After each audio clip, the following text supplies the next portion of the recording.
Ring को finger में पहना जाता है कि फिंगर को रिंग्स में जाके डाल के देखा जाता है? तो आपका जवाब था कि सर रिंग को उठा उठा के फिंगर में डाल के देखा जाता है। इसका मतलब जब आपने पहली रिंग उठाओगे, वी हैव 4 ऑप्शंस। जब दूसरी रिंग उठाओगे, वी हैव 4 ऑप्शंस अगेन। तीसरी रिंग के लिए 4 ऑप्शन अगेन। चौथी रिंग के लिए 4 ऑप्शंस। पंचवी रिंग के लिए 4 options. And one work can be done in m ways, other work can be done in n ways. Then the work can be completed in 4 into 4 into 4 into 4 into 4. So 5 rings can be won in 4 fingers. In how many ways? Sir, 4 raised to power 5. वो कब? जब कोई restriction नहीं है कि एक finger में सिर्फ एक ही रिंग डालनी है कि एक से ज्यादा भी डाली जा सकती है। जब एक से ज्यादा डाली जा सकती है तो answer is 4 raised to power 5। Answer is 4 raised to power 5। ये क्या रख के चलना। हाँ, अगर रिस्ट्रिक्शन आ जाए कि only one finger you can put only one ring and you are having suppose 3 rings to be worn, 4 fingers, with the condition that you are allowed only one ring in one finger। फिर क्या होगा? आपके पास 4 fingers होंगी। पहली ring के लिए 4 options, चारों में से कोई भी। दूसरी रिंग के लिए सर 3 बच जाएंगे। क्यों? क्योंकि एक में तो चली गई। सिमिलरली तीसरी रिंग के लिए sir 2 options. Answer will B 4 into 3 into 2। ये क्या था? यहां पे ऑप्शन क्या थी कि सर रिस्ट्रिक्शन नहीं है, एक फिंगर में एक से ज्यादा रिंग भी पहनी जा सकती है, मतलब पांचों की एक में डाली जा सकती है। यहां पे रिस्ट्रिक्शन थी कि सर एक फिंगर में मैक्सिमम एक रिंग डाली जा सकती है। So this is the difference. Now we'll do some more questions, then we proceed further.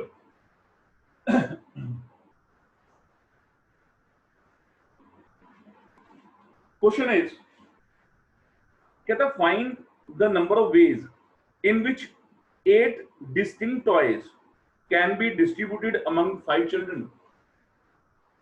8 distinct toys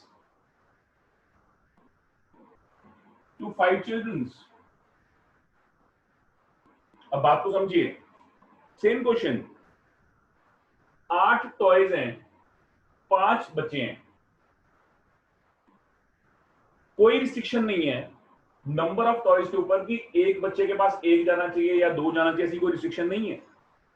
इसका मतलब पहले ठंडे दिमाग से हमने क्या सोचना है कि सर टॉयज को बच्चों पे डिस्ट्रीब्यूट करना या बच्चों को टॉयज पे डिस्ट्रीब्यूट करना। हाँ जी हरगुल, you have to distribute toy to a children or children to a toy? Toy to children. Toy to children. This means first toy can be distributed in 5 ways. पहला toy किसी बच्चे को दे सकते हो। Similarly, when second toy will be taken, it can be distributed in 5 ways. Third toy वो भी 5 तरीकों से, and similarly 8th toy वो भी 5 वे से। Then answer will be sir 5 into 5 into 5 8 times। तो ये बन जाएगा 5 raised to power 8। Very confusing concept कि सर 8 raised to power 5 आएगा कि 5 raised to power 8 आएगा। बस एक कॉन्सेप्ट को दिमाग में रखना है, वो क्या कि टॉय को बच्चे को देना होता है कि बच्चा उठा के टॉय को देना होता है। This is the difference. अगर टॉय को देना है तो पहले टॉय के लिए 5 बच्चे, दूसरे टॉय के लिए 5 बच्चे, definitely answer will B 5 raised to power 8। ये दिमाग में कंफ्यूजन रहती है लास्ट तक कि सर m रेज टू पर n आएगा कि n रेज टू पर m आएगा, लेकिन दिमाग लगाना है। मैंने लास्ट टाइम भी आपको समझाया था कि सर जब भी कभी रिंग लेने जाते हैं दुकान पे, रिंग को उठा के फिंगर में डाला जाता है, ना कि दुकानों में फिंगर रिंग्स लटकी होती हैं, उंगलियां डाल डाल के देखते हैं भाई ये वाली रिंग आ गई कि ये वाली ring. No, same case with lock की कॉन्सेप्ट। चाबी को उठा के ताले में डाला जाता है, ताले को उठा के चाबियों में नहीं फंसाया जाता। सो ये लॉक की कॉन्सेप्ट कहलाता है सारा, दिमाग में रखना। नेक्स्ट क्वेश्चन इज, कहते find the number of ways in which one can post 5 letters in 7 letter boxes. 5 letters हैं और 7 लेटर बॉक्सेस हैं। 5 letters to be posted using these 7 letter boxes. In how many ways you can do this? कितने तरीकों से आप कर सकते हैं? Check it out. पहले ये सोचो, लेटर को लेटर बॉक्स में उठा के डालना है कि लेटर बॉक्स को उठा के लेटर में फंसाना है, ये आपने सोचना है। ठंडे दिमाग से सोचो, जब लेटर पोस्ट किया जाता है तो लेटर को उठा के लेटर बॉक्स में डाला जाता है, ना कि लेटर बॉक्स को उठा के लेटर में फंसाया जाता है। तो सबसे पहली चीज आती है हमारे पास फर्स्ट लेटर। लेटर को उठा के डालना है तो पहले लेटर के लिए हमारे पास 7 ऑप्शंस आ जाती हैं, प्लीज समझिए। सिमिलरली सेकेंड लेटर के लिए हमारे पास 7 ऑप्शंस आ जाती हैं, क्योंकि 5 लेटर हैं तो 5 डिस्टिंक्ट लेटर हैं। ऐसे ही थर्ड, फोर्थ, फिफ्थ, तो result will be 7 raise to power 5, not 5 raise to power 7। अभी भी तुम वही काम कर रहे हो प्रिशा जी, उंगलियां अंगूठी में डाल रहे हो, रिंग्स में डाल डाल के देख रहे हो, हालांकि रिंग उठा के फिंगर में डालनी है। प्लीज समझो, लेटर को लेटर बॉक्स में डालना है। कभी प्रिशा ऐसा हुआ, कभी लेटर पोस्ट करने के बाद आप घर पे ही उठा के लेटर बॉक्स उखाड़ के ले आए हो कि लो जी डालो इसमें? ऐसा नहीं होता पुत्र, ठीक है? ये कंफ्यूजन रहती है, ये दिमाग में रखना। सो बड़े ठंडे दिमाग से सोचना है कि m रेज टू पर n आना है कि n रेज टू पर m आना है। Is it clear? Yes sir. Main चीज मैं दोबारा समझा रहा हूं, you have to form how many calendars, कितने कैलेंडर्स बनाए जाएं कि वो आने वाले हर एक साल को सर्व कर सकें, मतलब कोई नया कैलेंडर ना बनाना पड़े। पहली प्रॉब्लम आती है जो हमें देखनी है कि सर 1 जनवरी जो है वो संडे को है कि मंडे को है कि ट्यूसडे को है कि वेडनेसडे को है कि थर्सडे को है कि फ्राइडे को है कि सैटरडे को है। सो पहले तो 28 दिन के साथ, फरवरी के 28 दिन के साथ 7 कैलेंडर कौन हुए? अगर लीप ईयर हुआ तो 7 कैलेंडर्स आपको और चाहिए होंगे, जो 1 जनवरी ये ऐसे बिल्कुल सेम, लेकिन फर्क क्या होगा? ऊपर वाले कैलेंडर में फरवरी में 28 दिन होंगे, नीचे वाले कैलेंडर में फरवरी में 29 दिन होंगे। तो ऐसे 7 कैलेंडर और बनेंगे, तो total number of calendars will be 2 into 7 that is 14। ये क्वेश्चन थोड़ा समझ नहीं आता होता, बाकी है आसान। अब रीड करके देखना। First of all understand the question. उसने कहा you have to form a 4 digit number using the digit 1 2 3 4 not exceeding 4 3 2 1। मतलब 4 3 2 1 से बड़ा नंबर नहीं होना चाहिए। आप 1 2 3 4 डिजिट्स को जितनी बार मर्जी यूज करो, जितनी बार मर्जी यूज करो, लेकिन नंबर जो है वो 4 3 2 1 से बड़ा नहीं होना चाहिए। 4321 से छोटे नंबर बनाने हैं using the digit 1 2 3 4। 4 digit number ही बनाना है, मतलब 4 प्लेसेस हैं, 4 ही डिजिट्स हैं आपके पास। सबसे पहला काम मैंने अपना 1000 प्लेस किया। 1000 वाला नंबर होगा, जब 1000 समथिंग होगा वो 4000 से छोटा होगा कि नहीं होगा? 1000 something is always smaller than 4000। मैंने पहले यहां 1 फिक्स कर दिया। उसके बाद मैंने इससे पूछा कि भाई तेरे को मैं कितने तरीकों से फिल कर सकता हूं? कहता सर 4 वे से, चाहे 1 डालो, चाहे 2 डालो, चाहे 3 डालो, चाहे 4 डालो, जो मर्जी डालो। इससे पूछा, ये भी कहता सर 4 में से कोई डाल दो। इससे पूछा, ये भी कहता सर 4 में से कोई भी डाल दो।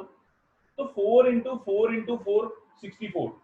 64 ऐसे नंबर्स बनेंगे जो 1 से स्टार्ट होंगे while using the digit 1 2 3 4।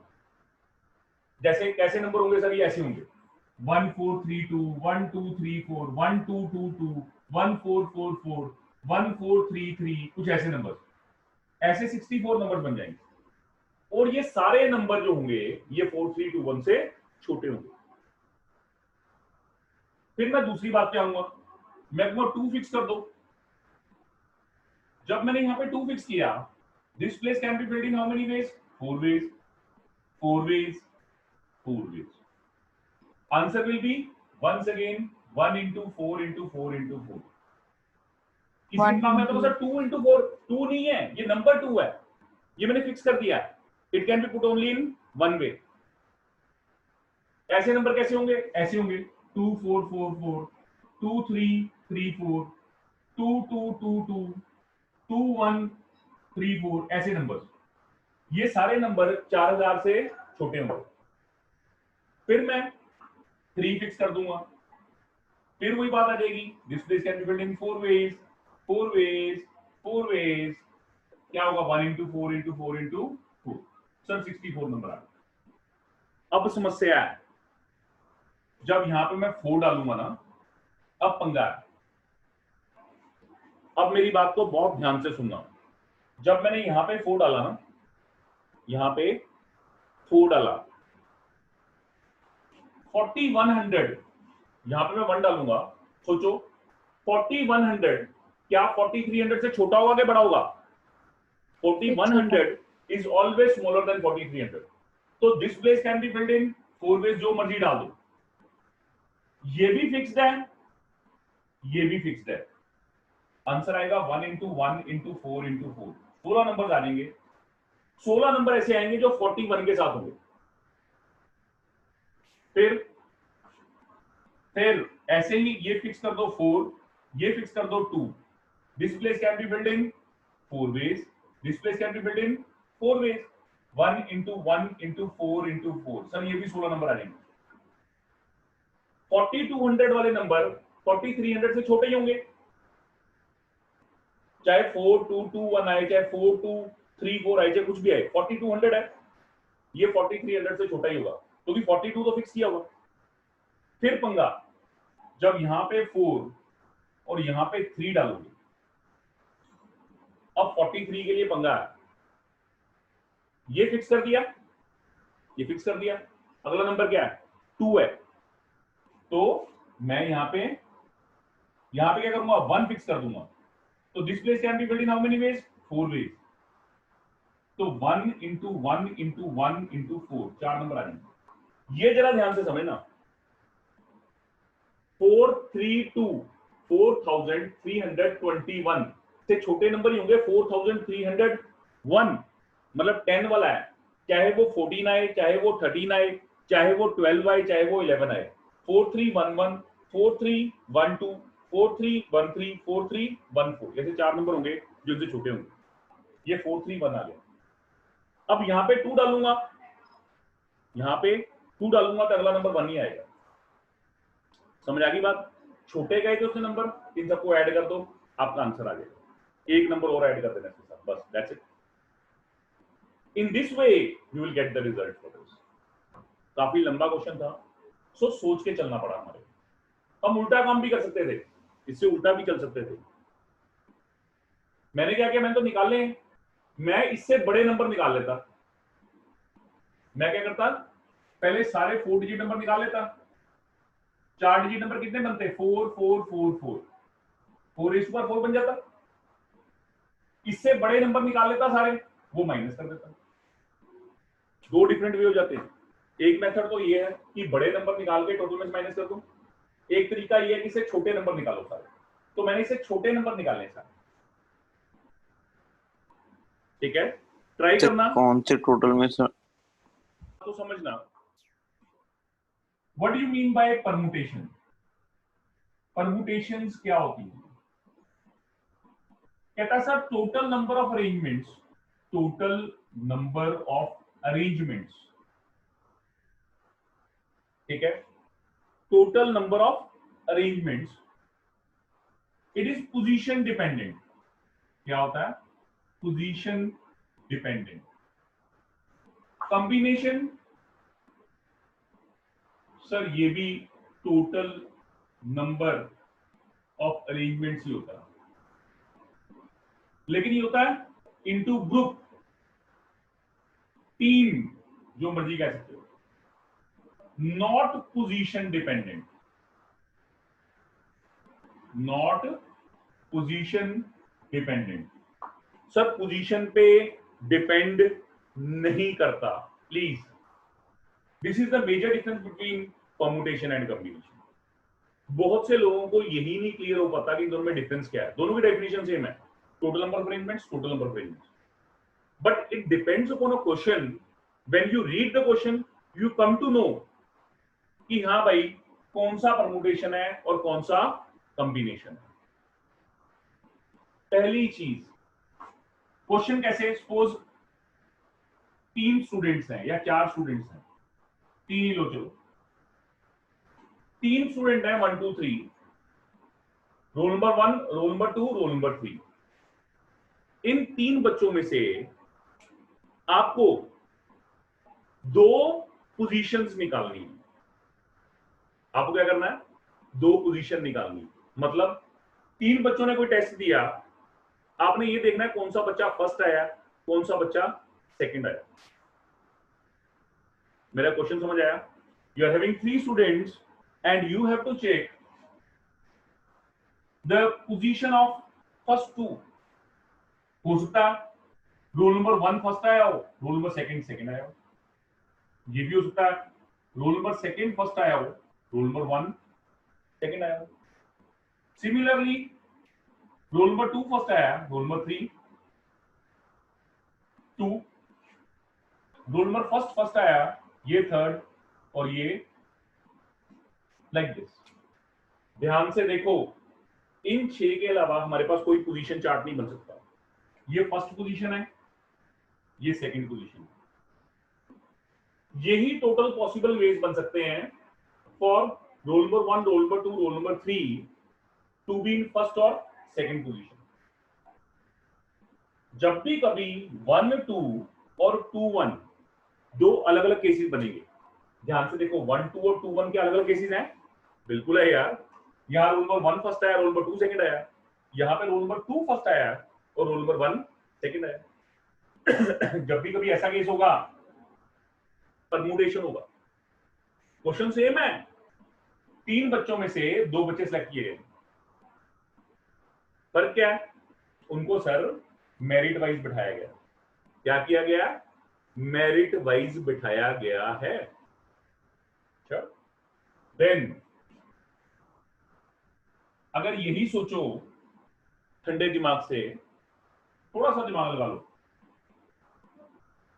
ये 3 बच्चे हैं, इन 3 बच्चों में से आपने 2 बच्चे क्विज के लिए लेके जाने। क्या करना है, आपको एक टीम की फॉर्मेशन करनी है, क्विज टीम बनानी है 3 में से 2 बच्चों की। क्या करना है आपने, क्विज के लिए 2 बच्चे सिलेक्ट करने हैं out of 3 students. You have to pick 2 students. In how many ways you can do, sir 1 2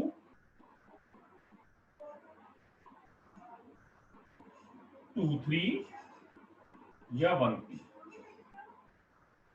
We are having only 3 cases here. क्यों?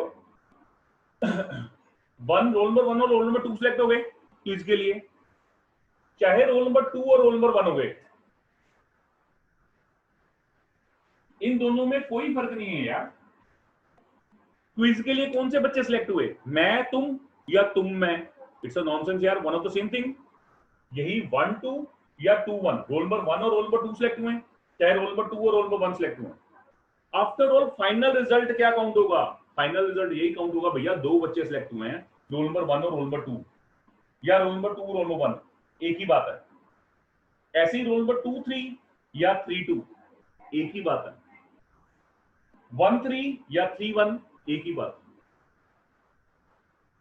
जब इनमें डिफरेंस ना हो, पोजीशन डिपेंडेंट ना हो, मतलब फर्स्ट पोजीशन पे या सेकंड पोजीशन पे या सेकंड पोजीशन पे फर्स्ट पोजीशन पे, अगर पोजीशन डिपेंडेंट ना हो तो कॉम्बिनेशन होता, अगर पोजीशन डिपेंडेंट हो तो परम्यूटेशन होगा। This is the major difference. पहली बात लास्ट तक चैप्टर खत्म हो जाता है, बच्चे को ये नहीं लगता कि परम्यूटेशन क्वेश्चन है कि कॉम्बिनेशन क्वेश्चन। ये आपने देखना है, दिमाग लगाना है। क्वेश्चन बिल्कुल सेम होगा, एक जैसी वर्डिंग होगी, बस फर्क क्या होगा, अगर टीम की फॉर्मेशन हो रही हुई, ग्रुप की फॉर्मेशन हो रही हुई जिसमें पोजीशन डिपेंडेंट नहीं है तो कॉम्बिनेशन का होगा, नहीं तो केस परम्यूटेशन का होगा। ये क्या रख के चलना। Suppose we'll take an example. Suppose you are having 3 different books, physics, chemistry, and maths, in a library, and you are allowed to take 2 books at a time. एक टाइम पे आप 2 बुक्स को लेके जा सकते हो, ठीक है। Out of 3 books you can select any 2 books from a library. 3 में से कोई भी 2 बुक्स को आप लाइब्रेरी से पिक कर सकते हैं। हाँ जी, हमारे पास 3 डिफरेंट बुक्स हैं, फिजिक्स, केमिस्ट्री, मैथ्स। जब भी कभी मैंने 3 किताबों में से 2 किताबों को शेल्फ पे अरेंज करना, शेल्फ पे अरेंज करूंगा तो फिजिक्स, केमिस्ट्री, मैथ्स, या 2 बुक्स की जगह फिजिक्स केमिस्ट्री या केमिस्ट्री फिजिक्स। सर ये 2 डिफरेंट वेज हो जाएंगे। 3 किताबों में से मेरे को 2 किताबें शेल्फ पे लगानी है, physics chemistry, chemistry physics, 2 different ways हो जाएंगे। शेल्फ पे अरेंज कर रहा हूं, परम्यूटेशन हो जाएगा। 3 किताबें हैं लाइब्रेरी में and I have to pick only 2 books.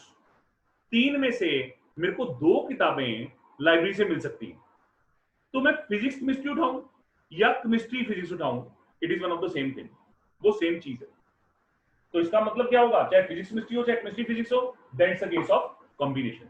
This is the major difference between permutation and combination. That's why I had written this position dependent, not position dependent. This is the major difference. Is it clear? मैं आपको ये बताना चाहूंगा, permutations के अंदर बहुत सारे topics आते हैं। सबसे पहला टॉपिक होता है all distinct and no restriction, कोई रिस्ट्रिक्शन नहीं होगी, ये पहला केस होता है, ठीक है जी। फिर दूसरा केस आता है ऑल डिस्टिंक्ट विद रिस्ट्रिक्शन। फिर तीसरा केस आता है नॉट ऑल डिस्टिंक्ट, सारी की सारी डिस्टिंक्ट नहीं होती हैं, ठीक है। फिर चौथा केस आता है not all distinct with restricted, not all distinct with restriction.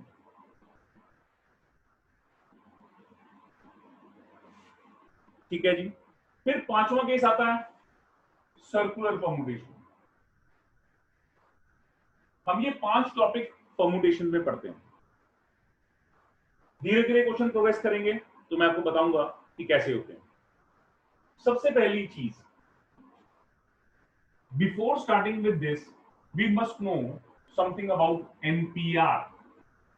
अगर आपके पास टोटल n ऑब्जेक्ट्स हैं, क्या है, n ऑब्जेक्ट्स हैं, and you have to arrange r objects at a time, r objects at a time आपको arrange करने हैं, तो लॉ ऑफ मल्टीप्लिकेशन क्या कहता है, वो जो कहता है वो बाद में करते हैं। परम्यूटेशन क्या कहता है, the result will B NPR. इसको ऐसे लिखा जाता है, एन पी कैपिटल डालना, पी के सिर पे एन बिठा देना, पैरों में आर को बिठा देना। जो सिर पे बैठा है ये टोटल ऑब्जेक्ट्स थे, जो पैरों में बैठा है इतने एट ए टाइम लेने हैं। And how you will define, what is the definition of this, जरा ध्यान से देखना। डेफिनेशन है n factorial upon n minus r factorial. This is the definition of NPR. कोई मेरे से कहता है सर 5p2 बताओ, मैं कहता हूं ठहर जा यार, कोई मुश्किल नहीं है। 5p2 by definition 5 factorial upon 5 minus 2 factorial. Sir 5 factorial by 3 factorial. ओहो, ये तो मेरे को बहुत सिटी के समझाया गया था कि 5 फैक्टोरियल बाय 3 फैक्टोरियल, बड़े वाले को तोड़ना है छोटे वाले की टर्म में। मतलब sir 5 into 4 into 3 factorial. Sir 3 factorial cut गया, ये आ गया 20। इसका मतलब 5p2 का मतलब क्या होता है? 20 होता है। अच्छा, अगर आपसे कोई कह दे 7p3 निकालो, ये वैल्यू है 7p3, मैं वहां डेफिनेशन बताओ भाई, कहेगा sir 7 factorial upon 7 minus 3 factorial. 7 factorial 7 minus 3 factorial is 4 factorial. अब sir breakup 7 till 4 factorial. 7 factorial को 4 फैक्टोरियल लेके जाइए, 7 into 6 into 5 into 4 factorial by 4 factorial. Sir ये कट गया, सर ये 210 आ गया।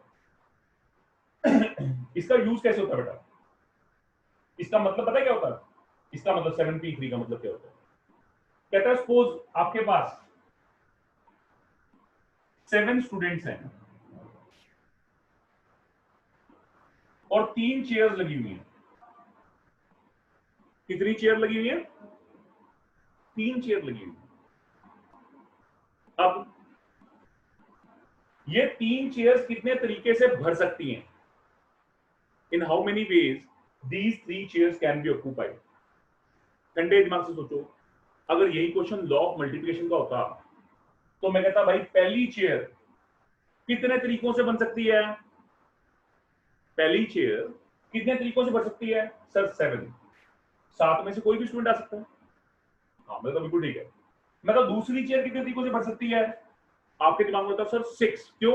क्योंकि पहली चेयर तो भर चुकी है, एक बच्चा बैठ चुका है, 7 में से एक बैठ गया, बाकी रह गए 6। सर ये 6 तरीकों से। फिर कहोगे अगली चेयर सर, मैं कहूंगा हाँ अगली चेयर एक यहां बैठ गया, यहां बैठ गया, अगली chair can be build in 5 ways. तो answer will be 7 into 6 into 5, that will be 210। और यही क्वेश्चन अगर ऐसे होता कि 7 स्टूडेंट्स हैं, 3 चेयर्स हैं, इन how many veg 3 chairs can be field from 7 students? Sir 7p3, same answer. Law of multiplication में अकेली फिल करते हैं, इसमें हम कहेंगे टोटल 7 थे, बैठना है 3 जगह पे थे, तो 7p3। That's it. This is the meaning of permutation कि 7 बंदे हैं, 3 अरेंज करने हैं 7p3 वेज से। Is it clear now? ऐसे ही आपके पास सपोज 10 बॉल्स हैं, 10 बॉल्स हैं और सपोज 3 बॉक्सेस हैं। 10 बॉल्स हैं, 3 बॉक्सेस हैं। So in how many ways one ball can be put in a box? Only one out of 10 balls, you have to drop only one ball in these 3 boxes. Restriction क्या है? सिर्फ एक गेंद जानी चाहिए। First place can be filled in how many ways? Sir 10 ways. This can be filled in how many ways? Sir 9 ways. Can be filled in how many ways? 8 ways. 10 into 9 into 8. Law of multiplication आ गया। लेकिन अगर मैं permutation use करूं तो sir 10p3। 10p3 मतलब sir 10 factorial upon 10 minus 3 7 factorial. अच्छा फिर ये क्या होगा? सर ये भी यही होगा। खोल के देखो, 10 into 9 into 8 into 7 फैक्टोरियल, ये कट जाएगा, आंसर भी 10 into 9 into 8।